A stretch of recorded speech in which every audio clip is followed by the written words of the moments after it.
அழகான காட்டில் 3 பறவை குட்டிகள் தங்கள் அம்மாவுடன் வாழ்ந்தனர். மூதலான் ஆதி, நடுநிலை மீனா, சிறியவன் குட்டி. 3 பறவைகளும் அழகான காட்டில் தங்கள் கூட்டில் மகிழ்ச்சியாக விளையாடிக் கொண்டிருந்தனர். ஒரு நாள் அவர்கள் கூடு திரும்பியபோது ஒரு பிரம்மாண்டமான தங்க முட்டை அவர்கள் கூட்டின் மத்தியில் இருந்தது. எங்கிருந்து வந்தது? நமக்காக யாரோ விட்டுவிட்டதா?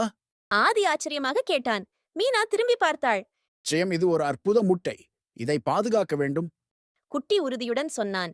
அந்த முட்டை பற்றிய உண்மையை அறிய 3 பேரும் ஒரு சுவாரஸ்யமான பயணத்தை தொடங்கினர். முதலில் அவர்கள் புத்திசாலி ஆந்தை அம்மாவை சந்திக்கச் சென்றனர். ஆந்தை முட்டையை பார்த்து, இது ஒரு விசேஷ முட்டை, ஆனால் அதற்கான இடம் தேவை. நீங்கள் அதை பாதுகாப்பாக வைத்திருக்க வேண்டும் என்று அறிவுறுத்தினாள். பயணத்தின் பிறகு 3 பேரும் ஒரு பெரிய காகம் அந்த முட்டையை திருட முயற்சிக்கிறதை கண்டார்கள். ஆதி தன் பெரிய சிறகுகளை விரித்து காகத்தை தடுத்து நிறுத்தினார். மீனா தன் வேகத்தை பயன்படுத்தி முட்டையை பாதுகாக்க குட்டி காகத்தின் பின்னால் திரும்பிக் கொண்டிருந்தான்.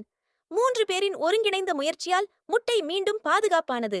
அதன் பிறகு அவர்கள் முட்டையை காட்டு மயிலின் அனைத்து மடியில் வைக்க முடிவு செய்தனர். மயில், இது ஒரு அதிசய முட்டை, ஆனால் இதற்கு ஒரு நல்ல நம்பிக்கை தேவை என்றார்.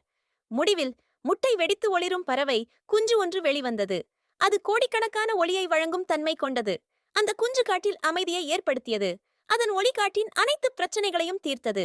3 பறவை குட்டிகளும் தங்கள் அன்பும் துணிச்சலும் கொண்டு காட்டுக்கே மகிழ்ச்சியை கொண்டு வந்தனர்.